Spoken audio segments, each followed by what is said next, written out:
Okay, well, we're getting close to the end of the semester. This being week 14, next week is our last week. You should have received a an announcement from me about how we're going to handle the last few writing assignments. So this week, it instructed you to go to turnitin.com and if you don't have an account there already, set it up. And I provided your the class ID and the password is the same that we use for Moodle. Success 2019 is the um, access code, or they call it enrollment key. And so using that same one with the class ID that I sent to you, you can get in and access um, basically all three of the last writing assignments, the two weekly assignments and the final journal. So you don't, even though I included it in each of the um, in the instructions for each of these assignments on Moodle, and I embedded a link in there for you to go to the Turnitin site. Once you have the ID established and so forth, your account established, the ID and enrollment key, then you don't really need it again. Then you go right back in. But you look under what may not be as obvious if you haven't used Turnitin yet, is that you do need to click on the name of the course, and then you'll see the projects, the assignments. And so you'll see three of them already established there. This week's week 4 journal entry, week 15 journal entry, and final journal. Um, I may augment on Moodle. I may augment some instructions and so forth, but and I may remind you of the grading criteria that we talked about at the first of the year. But other than that, you have all the information you need actually for all three. As I explained in the announcement, I'm doing it now. In fact, well, I'm actually thinking I should do it every week in the future because Turnitin is not just for me to make sure you're not plagiarizing. It's also to help you. And it allows you, if I click the right buttons, it allows you to submit more than once. If you submit early, you can see what it says you did wrong, and then you can resubmit. And so I believe I've clicked that button. You can tell me if somebody gets into this one early and then makes some changes. You can assure me that I did that correctly, hopefully.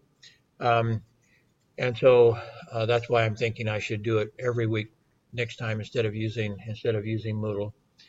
And so the students get used to using Turnitin and get the assistance that Turnitin will provide you. They'll give you feedback that it's hard for me to keep up, especially I have about 80 students in these two sections. This is the small section. On Tuesdays, the whole room is filled up. And so trying to grade every week is not possible. But Moodle, or rather Turnitin, can, in essence, grade every week. It can give you feedback that I can't provide you on at least I can't provide you every week. So, but for this year or for this semester anyway, I wanted to start at least by now so that you could make sure you're signed up properly. The last thing I want you to do is wait till the final assignment and then suddenly miss the deadline because something's wrong. So as long as you are doing your weekly entries, then you should know that everything's working okay before we get to that. I did. I think I pushed back the final assignment just a little bit. The final journal, like 1 day or 2 days, but those are firm deadlines, so don't miss the deadlines. Whatever you can go on to Moodle and it'll tell you what exactly down to the hour, minute of the deadline, so you can make sure you don't miss it. Well, no, actually, Moodle won't. It'll be on turnitin.com that gives you the exact deadline.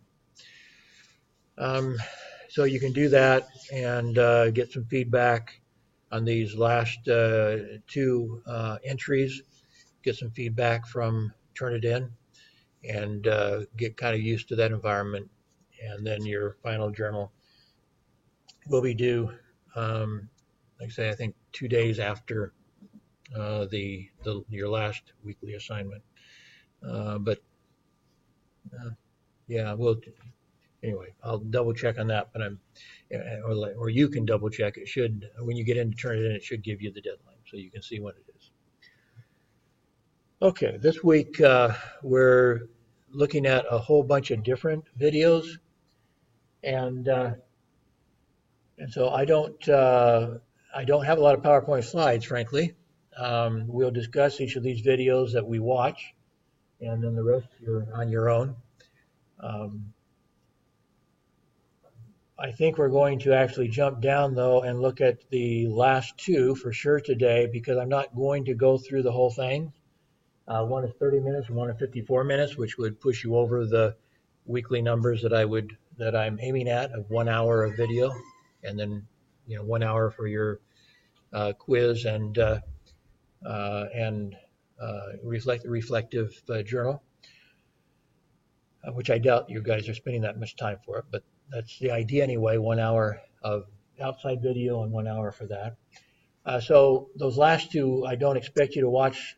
We'll go ahead and watch part of them today and talk about those so that those will be out of the way.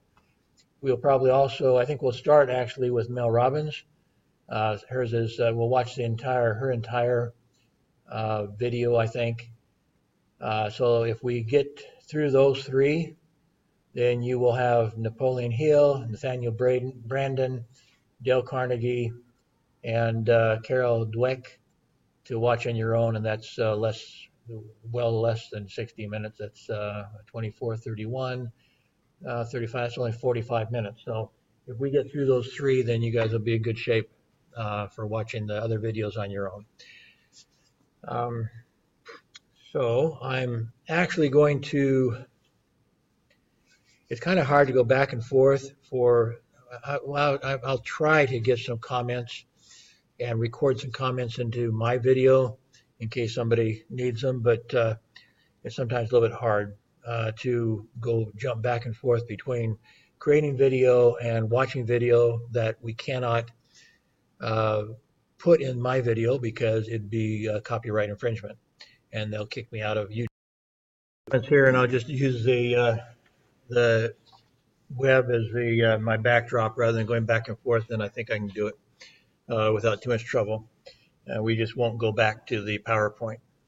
I actually showed a different video in the last class, same person, but a shorter video, and I guess I don't know why.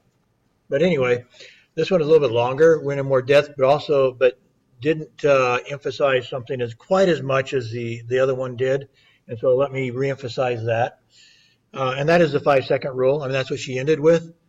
But her point was that the other video we watched the other day was totally about was that kind of, it is what she ended up with.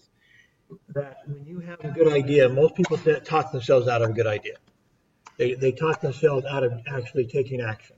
So it is what she said here, but it's not quite as much emphasis as I would have liked to have seen. So she's saying basically our brain, that's our brain. She said 1/2 is autopilot. So you just do the same thing all the time, all of autopilot. You don't have to think at all. Habits. So 7 habits, that is one reason why Dr. Covey says you need to develop habits, because if you think about it every day, you won't do it every day. You just won't do it. And so you have to do it enough. You have to force yourself to do it enough that those 7 habits are habits, that they are part of autopilot. Because if they're not part of autopilot, they're not part of you. That's what it has to be part of your daily and your strategy for life. You have to work on them enough consciously and with enough energy, as she was saying, that they become habits. They become part of the autopilot. Otherwise, they aren't part of you, period. The other part are the brakes, she said. And that's where the 5-second rule comes in, is that she said on the other video that I showed the other class was that she discovered this by accident, and she's kind of become famous with this 5 second rule. And that is, she was going broke. She had lost a TV show. She was financially uh, hurting. She was having problems with her husband. She was thinking that they might get a divorce. So she was in the in this pit. And she realized, well, one day she was just having a hard time just getting out of bed. So that's why she used that example. And what she discovered is she had to, in order to get herself out of bed, she'd wake up, the alarm would go off, and then she says what she was thinking is one part of her head was saying you need to get up, and the other part was basically about to tell her within 5 seconds if she didn't get out of bed, the other part of her brain, kind of the brakes and the autopilot, would say, you don't need to. You can go lay down for another 5 minutes, or lay down for another 10 minutes. Won't hurt. And so if she didn't do what she had the original impulse to do, get out of bed in that case, she wouldn't do it. She found that if she counted backwards, 5, 4, 3, 2, 1, get up, that would kind of distract her brakes, distract this other part of her brain that was going to say, you don't need to, just lay down, don't worry about it. You know, and she says that actually the human brain, whenever you think of something, even if you think, it kind of goes back to what some of the things Dr. Covey was saying. You come up with this idea that you have this idea that could change your life, and you don't act on it immediately.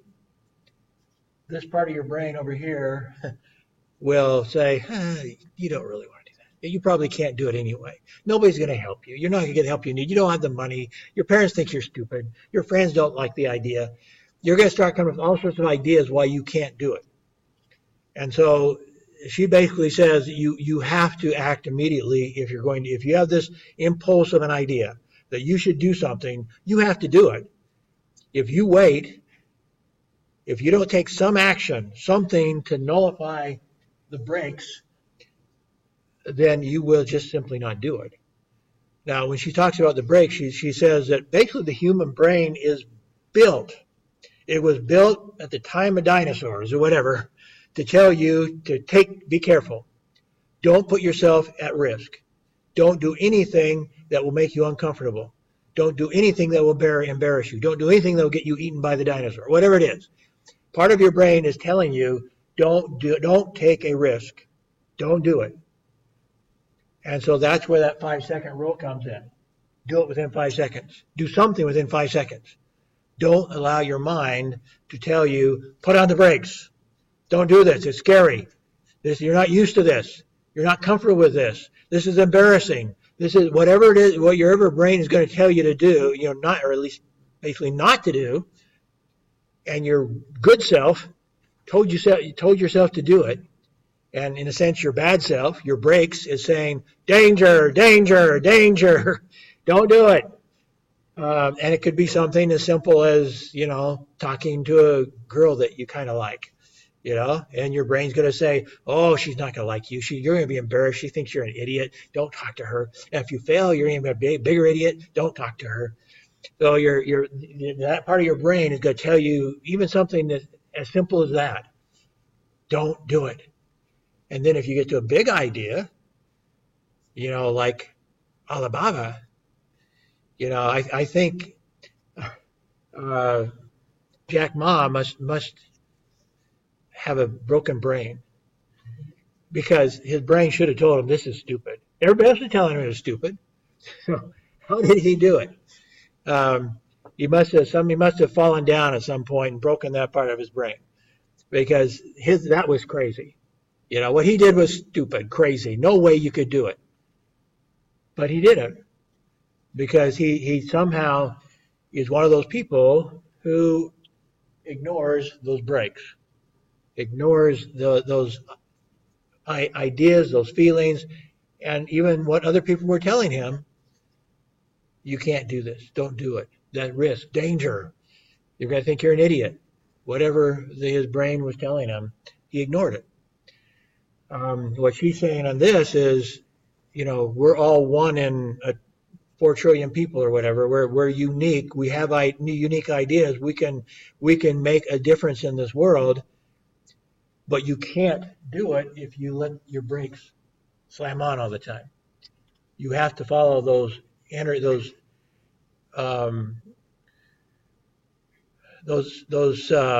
impulses of creativity, you might say.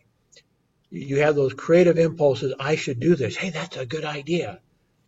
And if you don't do anything, your brakes will start slamming on. Danger, danger, danger. So I compare this, what she's teaching, to Dr. Covey's first habit, proactivity.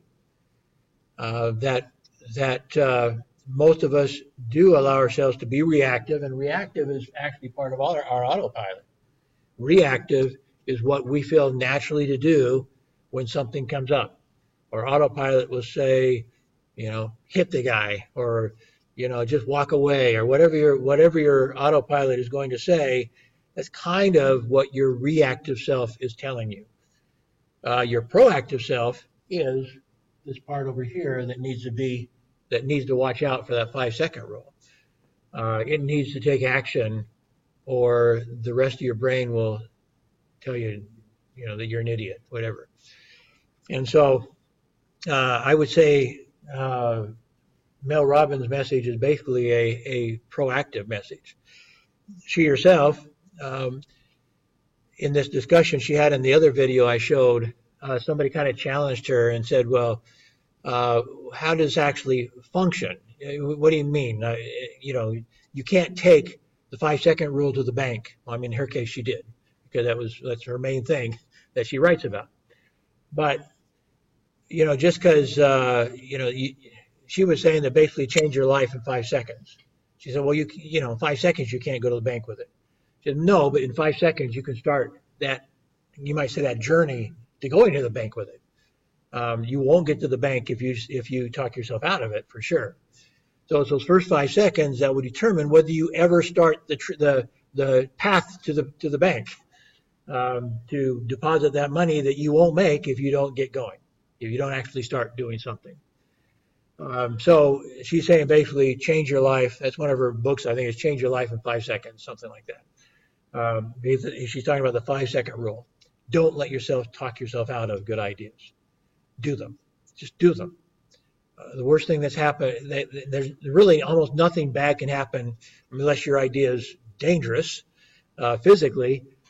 There's basically nothing that bad can happen by you following your imaginative impulse that strikes you, the thing you should do, the thing.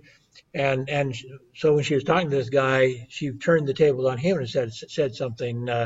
Had him. Let's say you're. I can't remember what example she gave, but you're going broke. Okay, what do you do? Well, she says the problem is, the sort of things you can do. You can go ask for a loan. You can go find a partner. You can do some, try some new idea. You can do lots of things, but the problem is most people don't do any of them. They're failing in the 5-second rule. And so, like her in her position, until she finally kind of discovered that 5-second rule, when the first thing she do is just get the heck out of bed. But she didn't want to do it. She was so depressed, she just didn't want to even get out of bed. But until she kind of faced herself and realized that she was talking herself out of her good ideas, she had to follow those impulses, those ideas, or she would not get any place. And so her main solution to her problem was, and she said it here, she said, your problem is not ideas, it's not acting on it. That's what she just said. And so we all have great ideas. In fact, I have a theory that some of the most successful people are some of the dumbest ones. Maybe not dumbest, but they're mediocre minds. They have one good idea and they never depart from it. Because you only need one. You really only need one. Some of the brightest people I know have too many ideas. And so they get distracted by their own ideas. And they can't stay focused on one idea. But I think Sam Walton, who created the largest department store in the world, um, had one idea. His whole life, he started off with a hardware store in a small city, quite a small city, like we're talking, like 20,000 people, small city. So he wasn't in a big area. He was out in that small city, in the middle of the Ozark Mountains in Arkansas. So it was a small city isolated from other large cities. And so most of his life he built up this small hardware store. But his one good idea was, I'm going to start adding more stuff to this hardware store. And so he started expanding and putting more stuff to it. Now at a Walmart, has anybody ever been to a Walmart? No. Well, Walmart in America has everything. It's like a mall, but it's one building. And it's one company. It's one company. So in one part, you have all the groceries you need. You have the pharmacy. You have clothing. You have sporting good. You have electronics. You have everything. They even have hairstylists in there. They have eye doctors in there. They have everything there. They have a McDonald's typically, or some fast food place in the store. So you go to this one store. In essence, you're in a mall once you go into that one store. It's all owned by one person, the Walton family. So he just started building his hardware store and adding more stuff to it, more stuff to it, more stuff to it. And then somewhere along the line, when he was actually pretty old, he or somebody said, maybe we could do more of these. This is a good idea. What if we went to other small cities and did the same thing? And so somehow they got the money. I don't know if they went, if at that point they could go directly and get the money in Wall Street, by incorporating and going public. I'm not sure exactly how that went. But now the whole family is, they're all together. They're worth, like $100 billion. Individually, they're all billionaires, based on one idea: converting this hardware store into a store that has everything, basically into a mall, but it's one store. So I'm convinced that's the only good idea a guy ever had. But he's one of the richest now. His family's one of the richest families in the world. So it's not really, as she said, it's not really that you don't have good ideas. Everybody has ideas. Which of you will do something about it? That's the question. Now that doesn't mean that every good idea will make you a billionaire, but you certainly aren't going to become a billionaire by not doing them. If you don't ever act on your good ideas, then you will never get anyplace. And so that's the brakes. Who responds to the brakes and who actually does something about it. Most of us are putting our brakes on all the time. Brake, brake, brake, brake, danger, danger, danger. And so we don't do anything. That's the 5-second rule. Okay, let me go to another video. So the main thing I wanted to get out of that for now, and you're welcome to watch the rest of the video and get if the idea is something that interesting to you.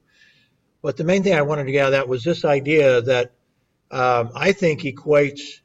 Well, you tell me. This idea you're just talking about, that actually the sense of being powerless is more corrupting than feeling, or at least as corrupting as feeling like you have absolute power. In other words, yes, if you're a king or something, you can be absolutely devious. But if you feel like you have no power at all, that may turn you into a terrorist or something.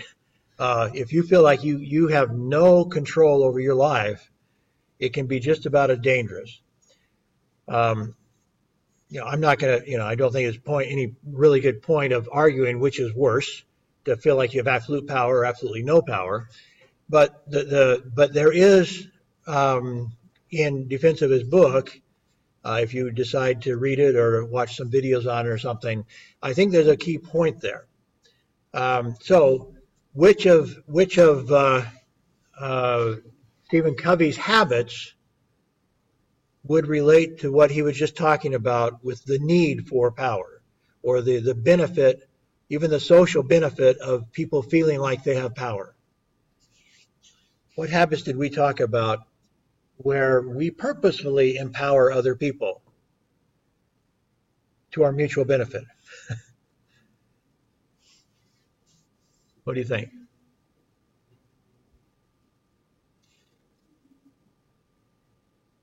Speak up if anybody has an idea they want to share.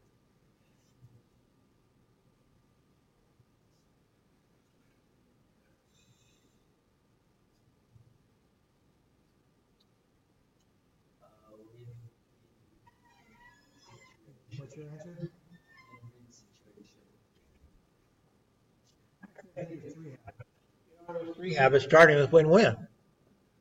All of them, as we said before, we talked about how they all merge together, right? Your win-win is kind of the theory behind the whole thing, that we don't have to have a winner and a loser. And so we can dare have win-win.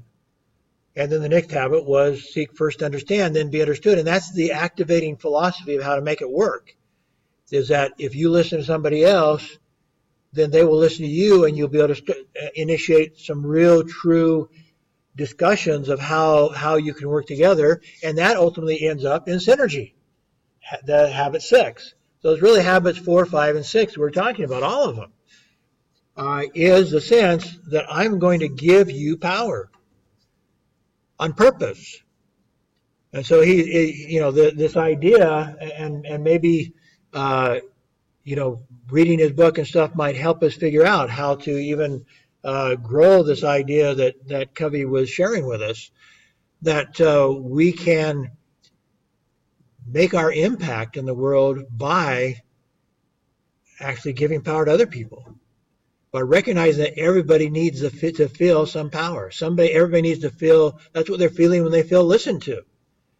You have granted, you have said, I want to understand you first. And so they can explain what they're feeling and what they're thinking and their ideas. And you ask them some more questions. Well, how do you think we can work together? Well, how do you think we can do this? You ask them some more questions, and it just builds and builds. When you get to the video on How to Win Friends and Influence People by Dale Carnegie, that's basically his whole book is about that. Is giving people power, helping people feel liked, helping people feel like you respect them, helping people want to be around you. And a lot of it is listening, asking questions, and just letting them talk. But it, like he said in the Dale Carnegie video that we're not going to watch today, but you should watch. That's one of the most famous books ever about success. That was written I think in the 1930s, so it's a really old book, but it's still cited continually, and it very much correlates with what we're talking about. Is that he talks about how much you can accomplish by not feeling like you have to take credit for it. By helping other people succeed, they will pull you up with them. I talked about starting with just putting the chairs away, because somebody will say, thank you for doing that. And they will realize that you can be helpful to them. And so suddenly they'll have you do other things. And so it may start with something very menial, like putting chairs away. But as they realize that you are on their side, that you can make them look better, that you are willing to do things to help them succeed, they will want you to be near them, and they will want you to succeed because you're helping them succeed. You're creating a win-win environment by starting off doing something that perhaps you weren't asked to do. So this idea of power, when you understand it in the right way, or in how it can be applied in a positive way, it's absolutely what Dr. Covey's talking about. Give people power. And what Dale Carnegie is talking about, give people a sense of power, of acceptance, of understanding, and they will make sure you succeed because you're helping them succeed, and they will want you by their side. Now, at some point, you may feel like you need to break off and do your own thing, but if you do it in the right way, they will want to help you do your own thing, because they can see ways that if you become stronger, they become stronger, perhaps, that you can somehow, that if they're doing something here that you've helped them succeed and you say, I've got this other idea, then they say, well, maybe I could invest some money into your idea and help you with it because you've already helped them succeed. And so it's really, I think, a foundation for interpersonal success that Dr. Covey was talking about. That the greatest success, even though we have to have the foundation of those first three habits of being proactive, not putting the brakes on, for example, beginning with end in mind, knowing what we really want, and putting first things first of organizing our time, managing our time. That has to be the foundation, but then it's the interpersonal success that will be the greatest success, because that's where you now don't depend on only your own. You're not depending totally on your own ideas. You're not depending totally on your own resources. Again, when we were talking about going back to Zig Ziglar also, Zig Ziglar was saying as he wrote down his ideas, his ideas for achieving goal, one of them was to figure out who do I need to get to help me do this? What do I need to do here to have everything I need, the resources? And then that was also then going back to the other Robbins, Tony Robbins, saying the same thing, is that we need to figure out that if we don't have the resources, we need to be resourceful. We need to be innovative in how we get the resources. And that goes back to finding win-win partnerships, helping other people succeed so they can help you succeed. I mean, there's all these ideas we've been talking about all semester start melding together as we start thinking about them. Okay. I'm going to play a little bit of this video, and then I'll probably end up explaining more of it than I actually play. This one is about real estate. You'll say, well, I don't want to do real estate. But it's important to understand his way of thinking. Rich Dad, Poor Dad was a book written by Robert Kiyosaki. I didn't write his name down here.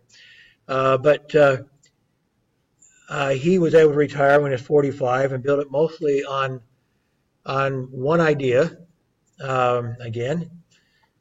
And so let me just go in there and I will.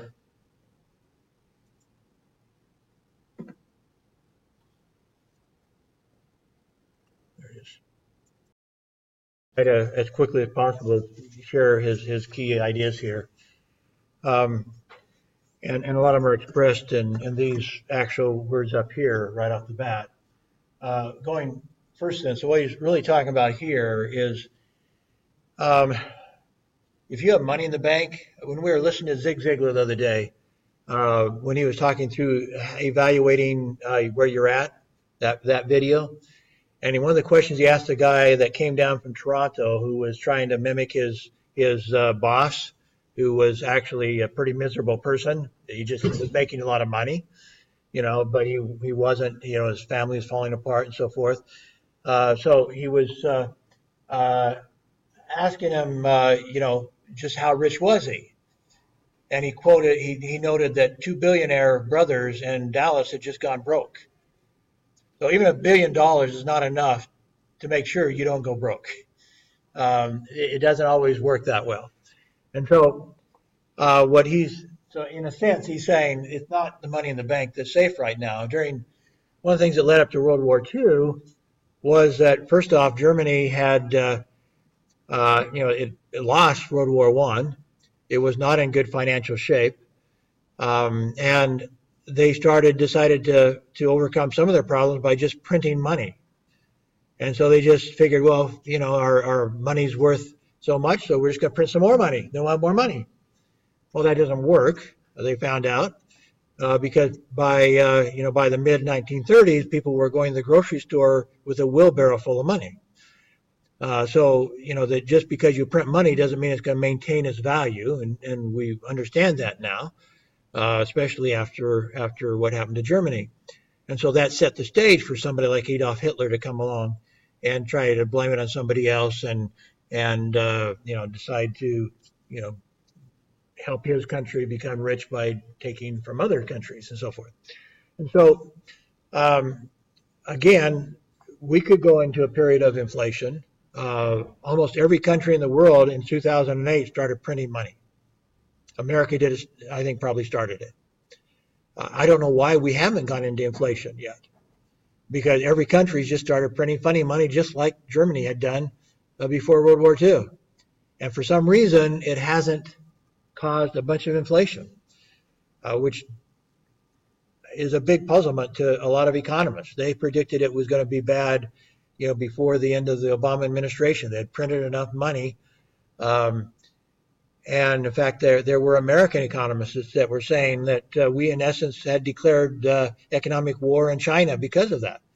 Because we were basically paying China for bonds they bought from us, so we could, spend more money than we were collecting in taxes, and we were just printing money to give them, basically. And that should have led to an inflation, and somehow it didn't. And anyway, all the other countries started doing it too. Then I don't know if China did, but most of the countries in the world started the same thing America did, just start printing money. I don't know why inflation hasn't hit us, but it has destroyed a number of countries. Now, it wasn't just Germany. There was a period of time when Argentina had like 1,000% inflation per year, or more than that. I'm not sure exactly, but basically any money you had was worth nothing within about a year because of the inflation that occurred.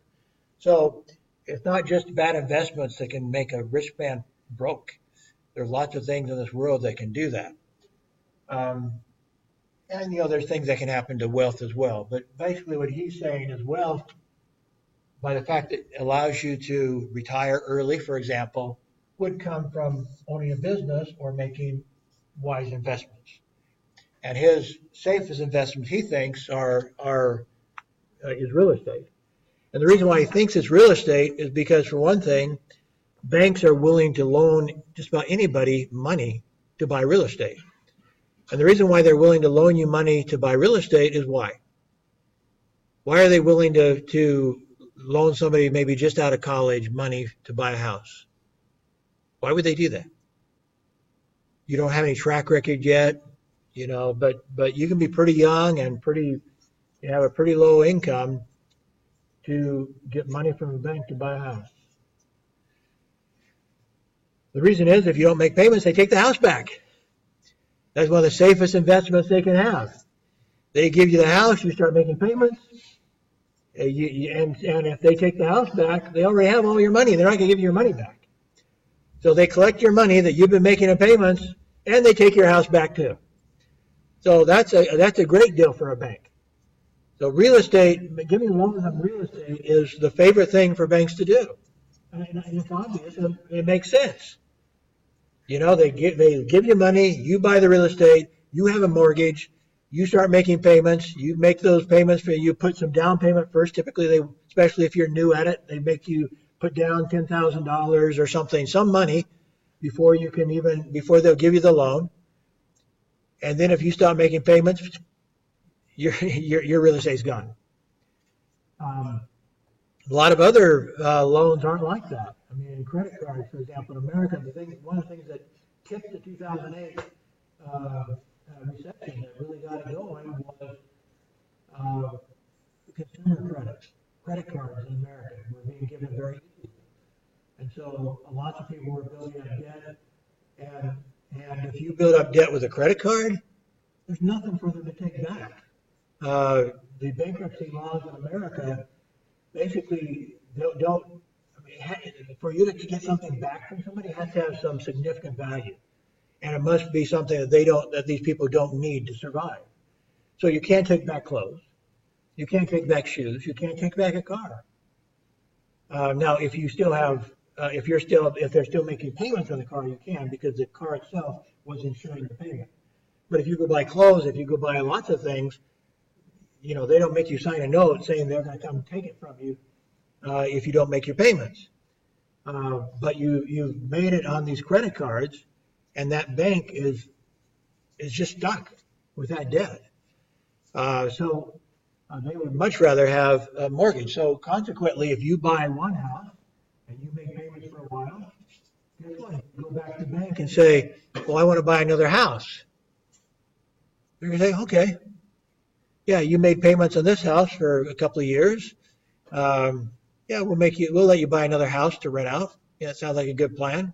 So they'll give you money for another house. So you don't have to be rich to suddenly have a bunch of property because the bank is giving you the money.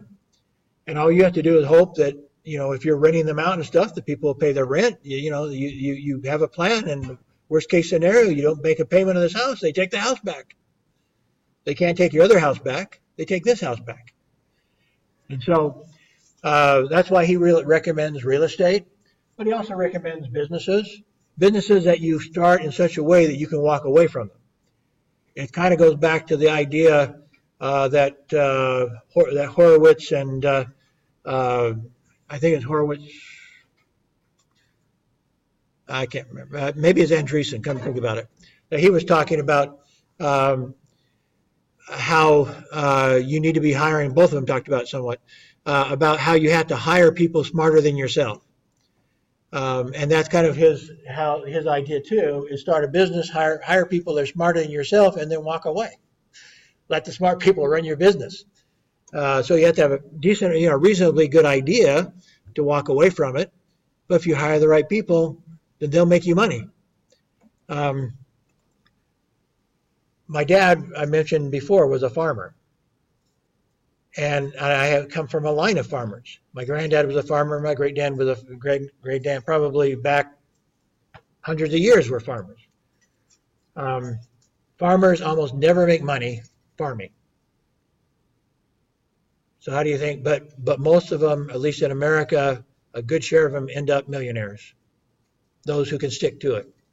How do they become millionaires? They never make much money farming. Real estate. So my great-granddad had a farm close to Los Angeles, and it was worth a lot of money when he retired. My dad was poor all of his life, almost lost his farm. But when he died, he was worth a couple $1 million off his real estate.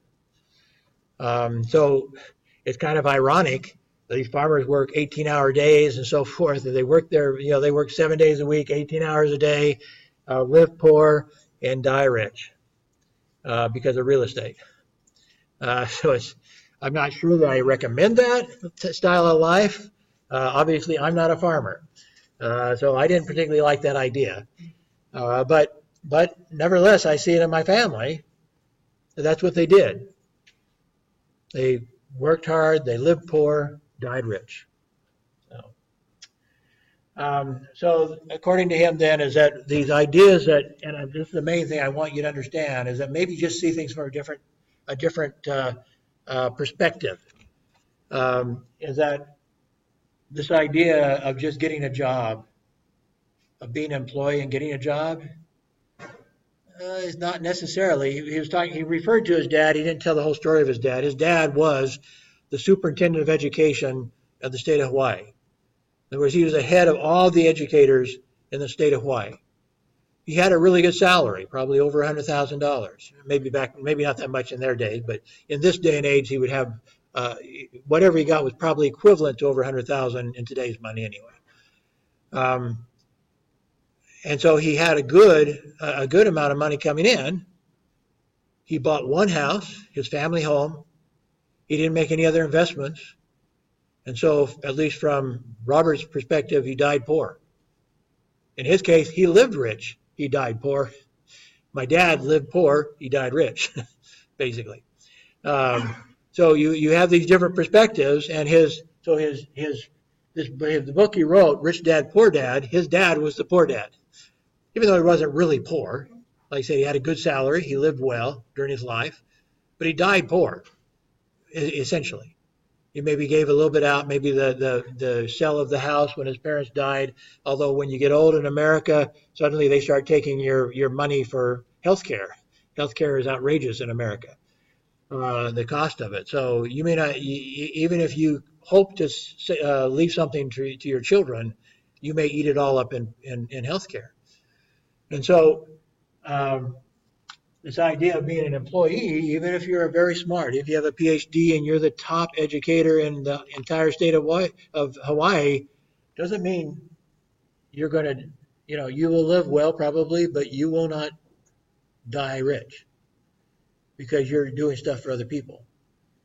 Down here, he's talking about self-employment. So he's saying this is even doctors, people like that. It's kind of the same thing. A doctor, makes a lot of money, but what happens if he ever gets sick? He's dependent on himself. And so if he gets sick, I had a friend who was a doctor, and he got sick and died young, and left his family in relative poverty. Even though they lived very well for quite a while, they lived in the good part of town. He died. Their money's all gone. Their income stream's all gone because his type of business was not this kind where you could walk away. His business was this kind. If you can't work, you don't make money. You can't walk away. It's totally dependent on you only. And so that's why he has a different perspective. This is also a business, but this is the kind of business where you can walk away. You hire the people you need to do it. You have a good enough idea, whatever even if you have to go into debt a little bit to do it, is that this one, their whole purpose is to get yourself to where you can walk away. You have a plan within 5 years, 10 years, whatever it is, you're walking away. And you're walking away with some money in the pocket, or you're walking away with them making you money, and you're gone. You're not there anymore. So it's just a different way of looking at it. Um, and so I'm not telling you should do that necessarily. I'm not saying you might as well leave Xiamen right now, and because well, I think he did get a degree. But my brother, who's worth a lot of money, had no degree. He has no college degree. 1 year of college, and then he quit to go into business. And so he's worth about 10 million. He walked away from school, but he had to work really hard. And I would say he's kind of falls in the category. He's not as rich as a Walton is, but he kind of falls in the category of the Walmart. He didn't have that many good ideas. He just stuck at something for a long time, and he would follow he just worked hard. He had good ideas, and he stuck at it. And he found his niche, and he just worked and worked and worked and built a business whereby he can walk away. And so his children are running the business now.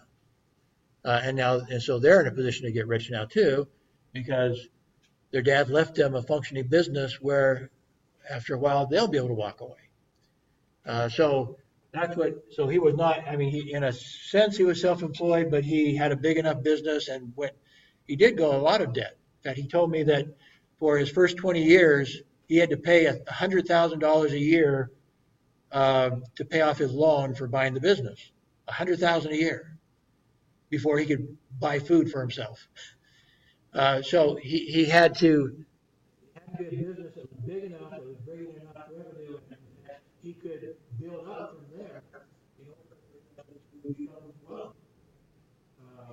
And so he was what I did I lost my job, I walked away very quickly because I had my property. But when I bought the newspaper, I knew I did have to depend on myself. Now, it wasn't big enough. It wasn't big enough like my brother's where he could walk away. Mine was too small for that. So really, if you're going to be up in this end, you need to be thinking bigger than down here. It can't be just self-employed. You can't depend on yourself. You have to make it big enough and get enough revenues coming in that you can hire the right people and walk away. And there's the difference. So it can't be. So I think he has. I'm not sure exactly how many he has. He has maybe somewhere between 20 and 30 employees. So it's not a huge company, but it's enough to bring in revenue that he's wealthy and he can walk away. And his children are running it now. So, think of, if you're going to go into business, think this. Don't think this. You may be kind of starting like this, but you have to have bigger plans than this, or it's not wealth. It's just a job where the people paying you are your customers, basically. That's just a job. If you're a doctor or whatever, you're working for your customers or your clients, and if you don't work, you don't get paid. But this one up here, you go ahead and have some employees and stuff, and you get the revenue coming in, and this you can walk away from. So there's, even though they're both businesses, there's a big difference in how you set up a business. Mine was down here. So I couldn't walk away from mine. And I could sell it. I got some money from that. I got my education. Mine was down here. His was up here. So, okay, well, we're past time, but I want to just play enough of that one to help you think, again, think outside the box a little bit. It's not for everybody, but it is for somebody's. And it does, I think it's good to stretch your mind a little bit, to think about the other options. Because most people don't. Most people don't understand these options. This is, his buying homes. This is building a business that can run itself, basically. Those are the two that he recommends. Okay, thank you. Good morning, sir. My name is Pua Yao Leong,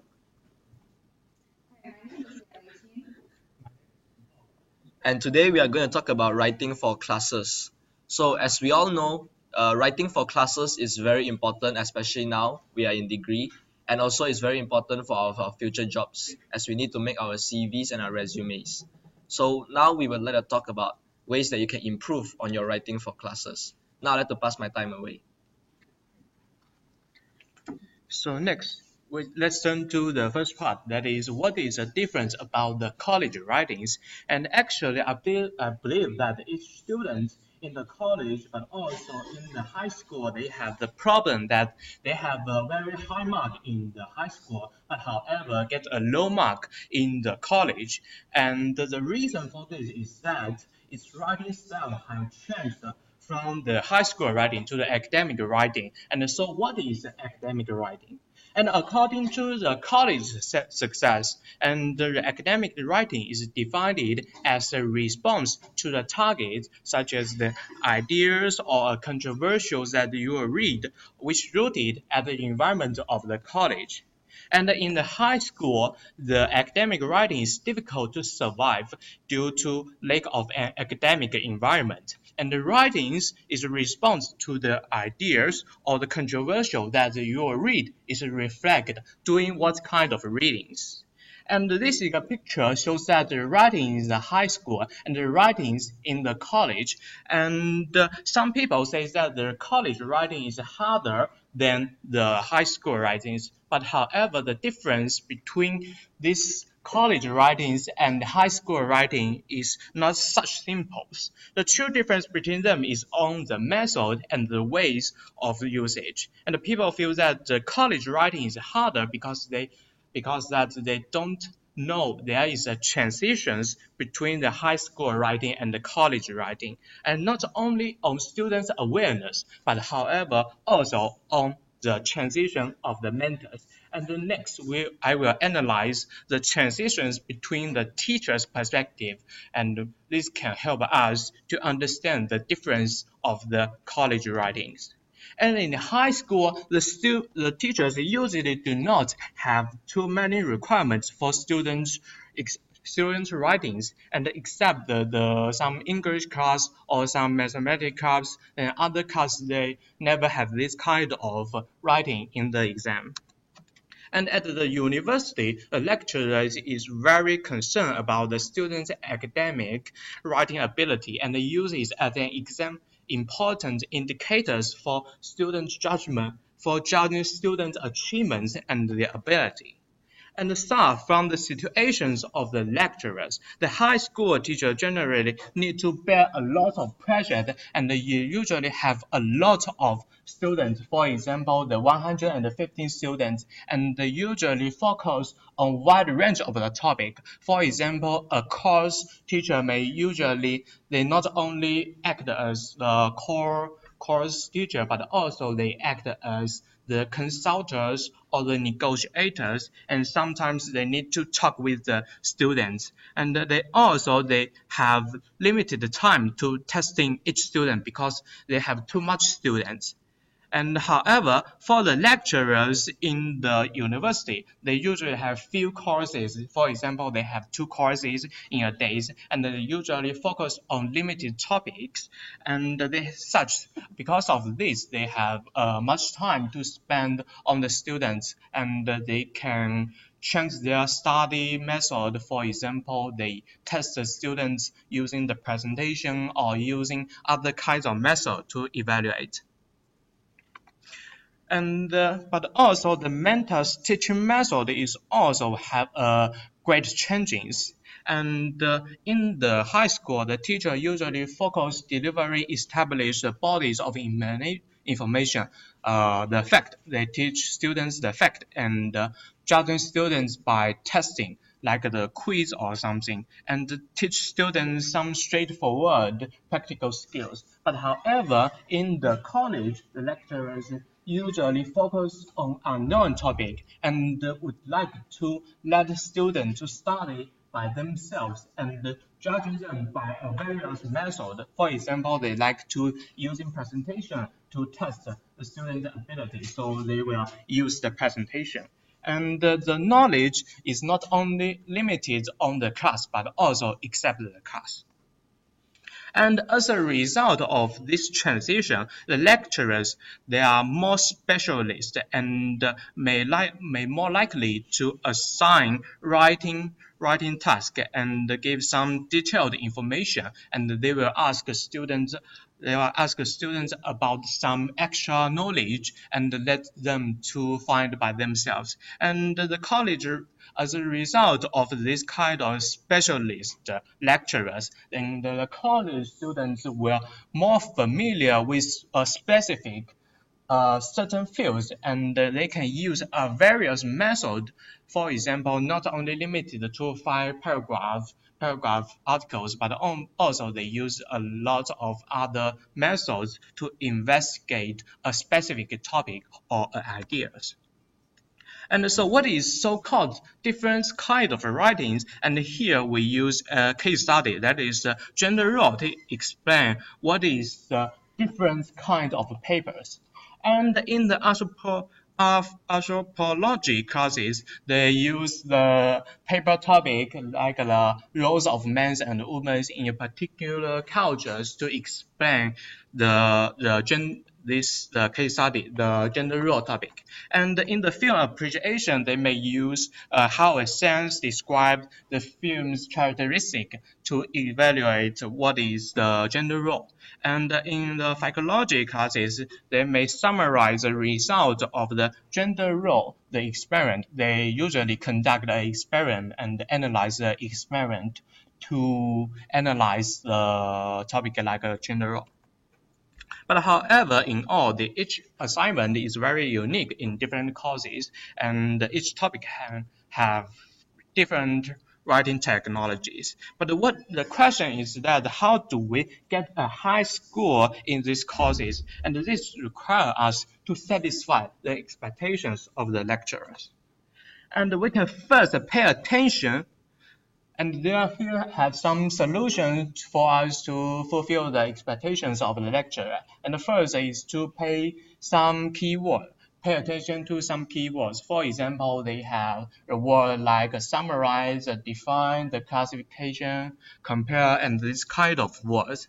And not only for the keywords, but also you can recognize what is instructor is requiring. For example, in a class discussion, and they give you some topic and ask you to discuss, and then you can find some, for example, the final exam problem in this kind of class discussion or through the assignment they give. And the last solution is that you can also ask the lecture questions on the assignments on the or the writings. And in the assignment on the writings, you can ask the problem, for example, what is the content of the article, and what kind of article can I use to describe this kind of phenomenon? And this kind of characteristic question can help you to conduct a productive discussion with the lecturers. And however, familiar with the mode is just for a simple, just for a very low level. But if you want to become a very high level, that is become a better college writer, it need my group member to discuss, well, how can you become a better college writer? Okay, so now I'm going to talk about how can I or all of you become a better writer. So what do instructor really want? So in general, there are two types of instructors. The first one, they may have not particular expectations for student papers, and the other one, they do have expectation and need to be understood by the students. So how to write a paper that instructor wants? So the first, title the paper to identify our topic. So the title is actually we give the readers the idea about what are we approaches in the assignments. So there are two examples. One is the incorrect one, assignment 2, history 101. The correct one is why the new world was not new. The next one is make sure the title signals an aspect of the work that we are focusing. Like the example, incorrect one, capture in the rare. The correct one is family relationships in capture in the rare. The third one will be address the terms of the assignments. Look for the signals that can help us to focus or limit our approaches, like argue questions and all those specialized questions that mentioned by my teammates just now. And also we have to pay attention to little things like the length, font size, margins, and the due date especially. So the number 4 is an introduction. We have to define the topic and establish approach or sense of purpose. So introduction is as the extended version of our title. It will help them to connect to our topic. So we can build from a thesis or a clearly stated sense of purpose. We can make clear at the beginning of your main emphasis, your purpose or your most important idea. Next one will be develop ideas patiently. We have to explain our ideas carefully, well select examples, relevant ideas, make sure the instructor will be interested in your topic, make sure your explanation is very detailed, evidence well presented but not big generalization, which is be specific and detailed.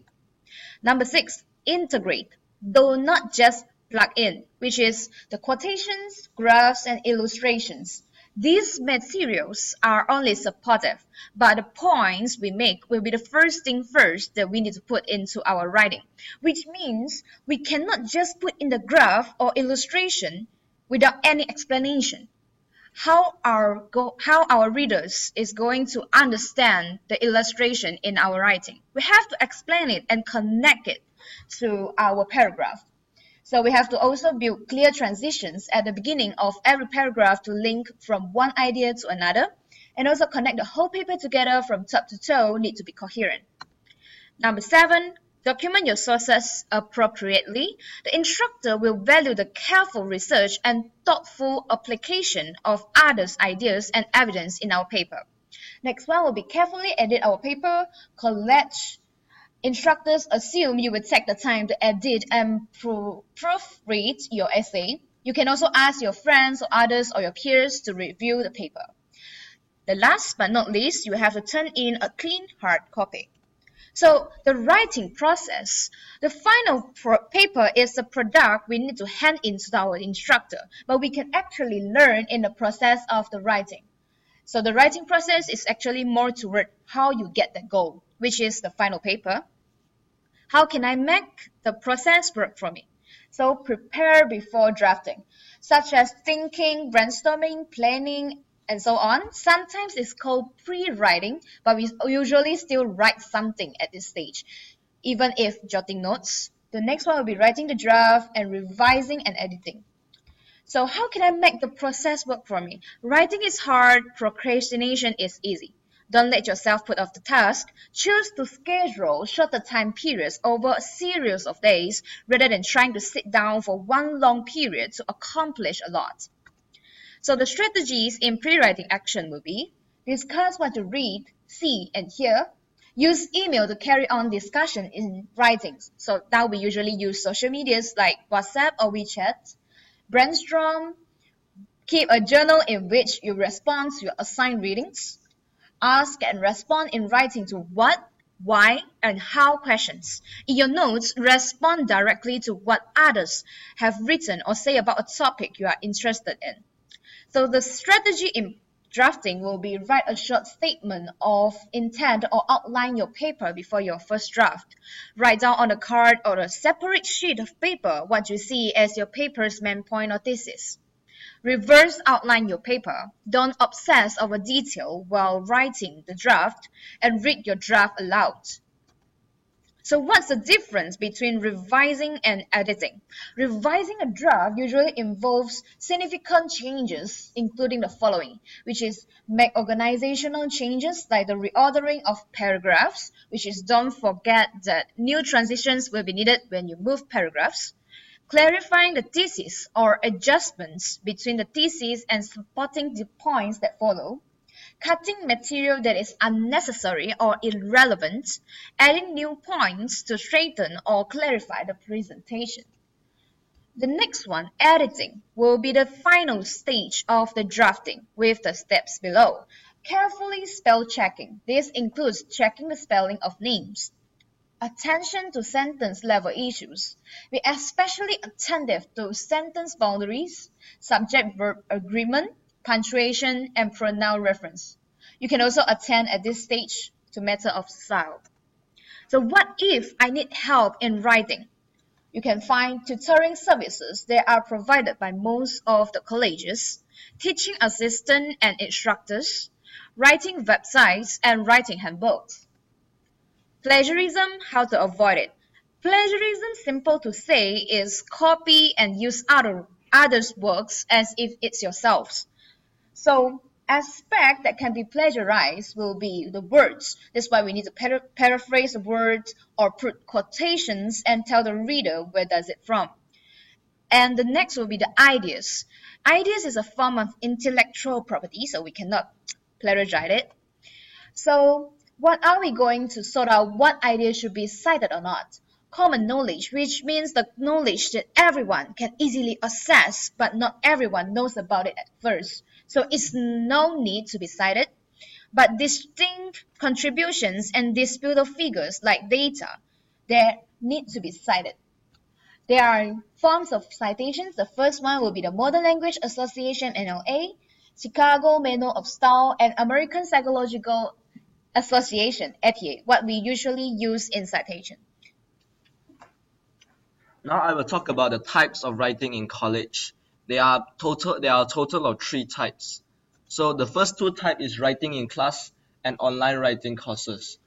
The steps to do it is, first, make writing a daily routine, which means you need to do write at least 1 essay a day. Try your best to put in this time to write an essay a day. Secondly, read the prompt carefully. This is especially important during the exam because you need to read the question carefully so that you don't miss out on any important points. Third, jot down keywords. So after you have read the prompt carefully, you should write down the keywords so you can save time from reading back the question again. Fourth, use a consistent approach, because by using one consistent approach, you are able to master that approach very well and you won't panic when you write in the exam. Fifth, keep track of time, because during the exam, we have limited time to write a limited amount of words. So if we don't keep track of time, we may write too many words and we will not be able to finish our essay. Six, try to save a few minutes to review the essay in the end. So after you have finished writing, and if you have 5 minutes left, try to read your essay one more time to check if there's any grammar error or any punctuation error, because that may deduct your mark a little bit by a little bit. Lastly, we have group writing essay. The first step for group writing essay to be successful is to get an early start, which means come out as a group and start dividing the job as quick as possible. And then after the job has been split, do your part and do it well. So make sure that your part is already punctuation proofread, and make sure that you don't plagiarize anything, so that when you come to the fourth step, which is completing the draft as soon as possible, and when you all come out to do your last discussion, there will be minimum error and you guys won't waste too many times fixing the problem. So we hope that you find this presentation useful. Thank you.